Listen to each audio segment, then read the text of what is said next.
Kapolri Jenderal Polistio Sigit Prabowo angkat suara terkait kasus Vina Cirebon. Jadi tanpa status itu kita sulit untuk bisa memberikan atau melakukan intervensi di dalam perkara ini. Bahkan ketika nanti ibu pengacara tadi bersama kliennya mengajukan peninjauan kembali, itu statusnya kan belum bisa disebut sebagai korban.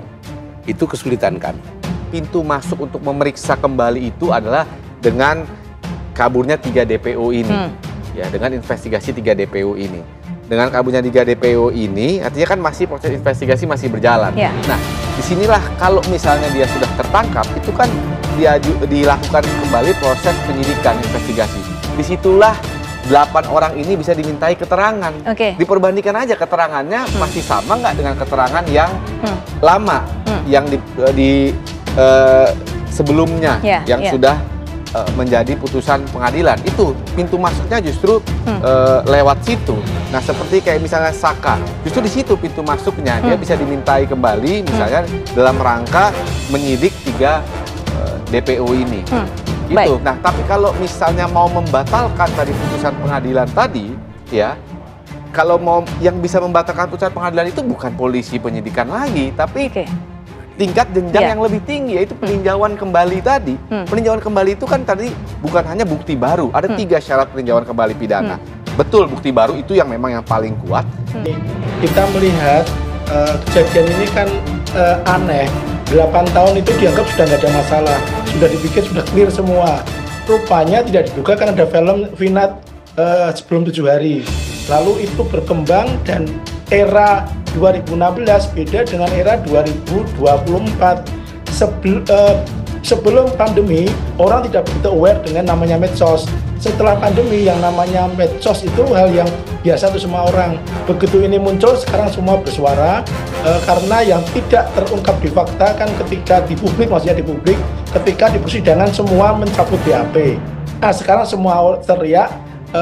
Hal ini menurut saya sikap dari Polda Jabar yang sangat lamban merespon ini hanya dengan statement-statement, lalu muncullah banyak spekulasi, muncullah orang yang mengajukan data, dan ini kalau tidak segera diatasi dengan cepat, maka statement dari Mabes Polri yang akan turun memberikan bantuan teknis dan taktis itu segera mungkin.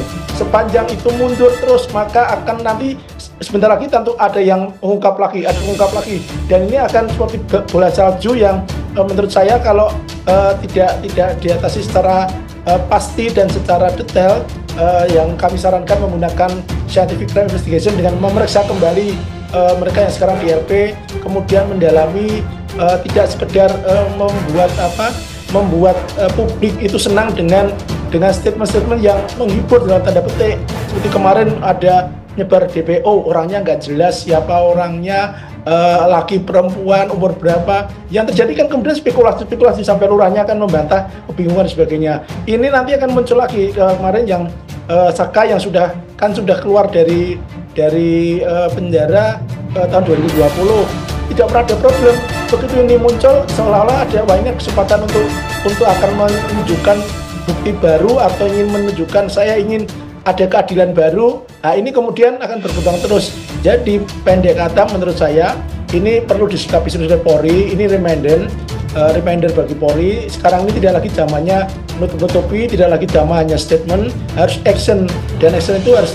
Dia mendorong agar inti daripada kasus ini diselesaikan. Saya kira terkait dengan kasus utamanya itu harus dijawab dulu. Terkait dengan hal yang sifatnya tambahan tentunya akan dirapatkan. Apakah perlu dan tidak setelah 8 tahun kasus ini berlalu dan hampir tak terdengar. Tragedi yang dialami Vina dan Rizky sekarang kembali banyak diperbincangkan. Banyak desakan dari berbagai pihak supaya polisi segera menangkap 3 orang yang diketahui masih buron dalam kasus tersebut. Mereka adalah Andi, Dani, dan Peggy alias Peron. Kasus pembunuhan yang dialami Vina Cirebon 2016 silam kini kembali jadi sorotan. Selain karena tayangan film bergenre horor Vina sebelum 7 hari, muncul desakan dari publik supaya 3 DPO kasus itu bisa segera ditangkap polisi.